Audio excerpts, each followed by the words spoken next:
Hello and welcome to another Bushwhacker review. Today we're going to be taking a look at Ward Burton's Caterpillar Pontiac from 2000. As you can see, this isn't a typical action box, because this was produced by Hot Wheels as part of their Crew's Choice line. This is a little bit of a sort of collectible line. They're pretty detailed diecast. I remember picking these up at like KB Toys. They were kind of retail-y, but I don't know. Let's take a look at the box. You got Ward Burton number 22, Hot Wheels Racing, NASCAR 2000, Cat, Crew Choice Vehicles.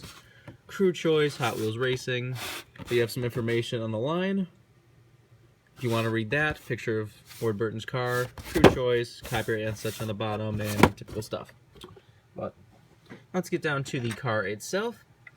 It's the typical Caterpillar paint scheme that everyone loves. But the main thing that people liked about this line was the fact that you could do this. You can literally take the body off of the car and get a whole chassis underneath it. You see, this chassis is pretty detailed.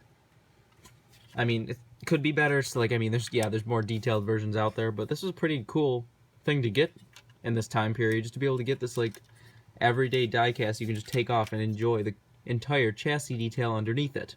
They didn't make too many of these, but I've always wanted to get one of the Kyle Petty Hot Wheels cars in this line, because that's kind of, the only way to get those. But as you can see, it's a pretty detailed and was kind of an interesting piece.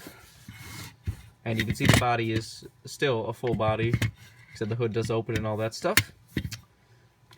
Let's get down to sponsors. On the hood you got Cat, Pontiac, CAD, number 22, Grand Prix, Bill Davis Racing. Got Caterpillar, Polaris ATVs, Hobass, got the little Pontiac jack stand thing. You see you got Cat, Diesel Power, Polaris, Honeywell, and Mountain Dew on the B-post. On the back you have Polaris, Cat, and 22, and Pontiac in the license plate cover.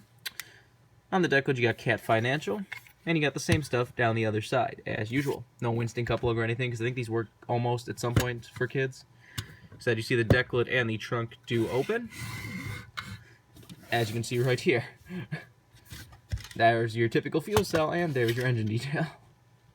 So it's even got painted belts on the seat too. I know this will probably not be some people's cup of tea, but I just thought it was cool. And like I said, I picked this up back in the early 2000s at a KB Toys, which is another toy store that no one remembers because they're no longer around. But some people don't kind of give these enough credit because they're pretty cool diecast for what you could buy. And I would definitely recommend at least picking up one of them, having it in your collection. It's a nice little piece. Well, I think that's pretty much all there is to say. This has been a review of Ward Burton's Caterpillar Pontiac from 2000 from Hot Wheels Crew Choice line. Hope you enjoyed, and thanks for watching.